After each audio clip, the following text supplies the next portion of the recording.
Kaya ako kinuha si Betchay, gagamitin natin siyang alas laban kay Gabo. Palabas na yung target. Visuals on target. Susundan natin siya. Doon tayo magkita-kita. Sige na! Kinakailangan mahuli natin si Tigre. Hindi ko kaya kung sino biyamang Gabo. Masyado na malaki ang bato sa ulo. Kaya kailangan mo na makulong.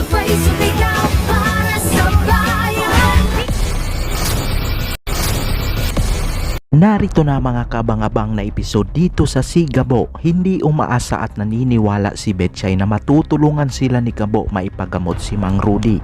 Ang masama pa ay ang pinapasukang trabaho ni Betchay ay ang pamilya na mortal na kaaway ni Gabo sa ginintuang lupa. Nagdadalawang isip pa ang tatay ni Django kung tatanggapin ba niya ito dahil may atraso si Gabo sa kanila. Pero dito naisip nila na tatanggapin nila ito dahil magagamit nila si Betchay bilang alas laban kay Gabo.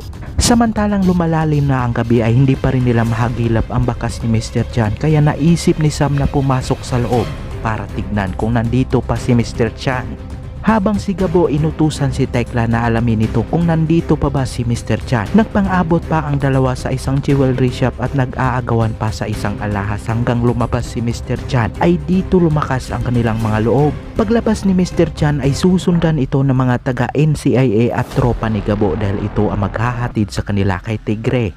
Walang kalam-alam si Mr. Chan na matagal na pala siyang minamanmanan at sinusundan ng kanyang mga kilos. Habang dumating na sila sa isang bar na kumpirma ng mga taga-NCIA at ni Gabo, ang taong hinahanap nila ay kumpirmadong nandito para sa magaganap na transaksyon.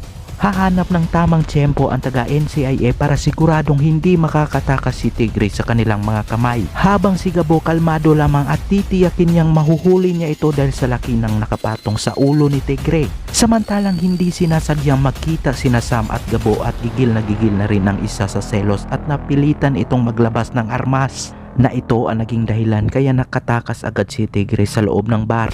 Pero hindi papayagan ng mga taga-NCIA at Gabo na hinabol nila ito hanggang sa naabutan ito ni Gabo ang grupo ni Tigre. Natiklop ang lahat sa kamay ni Gabo. Hindi akalain ni Tigre na isang probinsyano lang pala ang makakapabagsak sa kanyang kapalaran.